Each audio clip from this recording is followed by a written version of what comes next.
My fiance and I are two lesbian girls, and we have been engaged for a little more than 7 months, and she and I have been talking that she doesn't feel right in her body as a female. She has decided that she wants to become a boy. We are both about 20 years old, and I am nothing but supportive of her. But I am worried she wants to get all the surgeries done and get testosterone patches and gel. She hasn't decided yet. Is it all safe for her? What are some worrisome factors that I should know about? Thank you. Calm face. Calm face. Okay.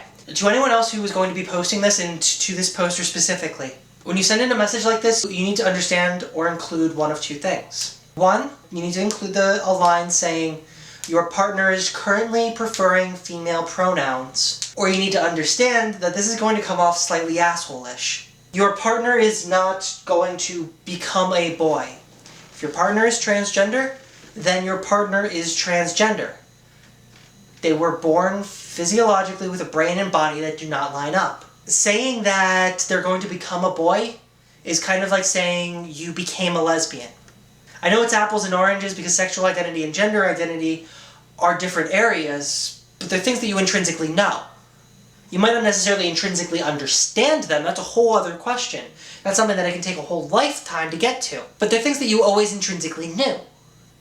And maybe I read this wrong, and if I did, my apologies. I am not a perfect person. Mecca can absolutely attest to that. This read to me like I want to know all of the things that I can use as an argument against my partner so that they won't transition. Very well might not be. Very well might be me being an overdramatic bitch. But it sounded a little like, can you give me ammunition for an argument we're about to have? Past that, actually getting in and dealing with your question. First things first, I'd advise that your partner not actually decide on what surgeries they want before they go through HRT, hormone replacement therapy, because he is very lucky. Trans men, their hormones are incredibly effective. Testosterone is, for lack of a better term, and I don't mean this in the negative smack you around sense, it is the brutal of the hormones. Testosterone is essentially steroids. Facial hair comes in, muscle fat redistributes very quickly within a matter of 2 or 3 months.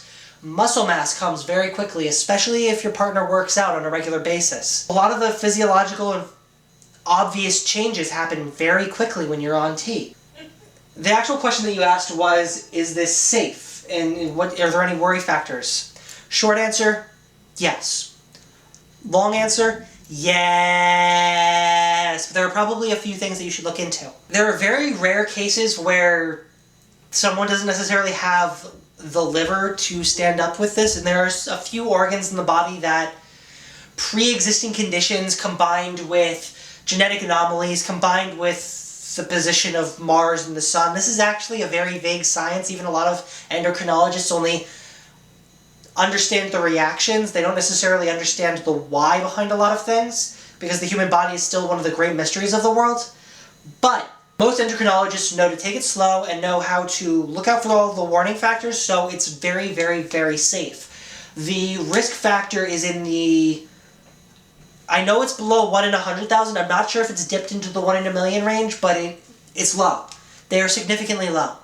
And as long as they're prescribed by a doctor and monitored by a doctor, they have very, very, very low chances of anything actually happening. Risk factors. I would advise not beating the crap out of your liver first.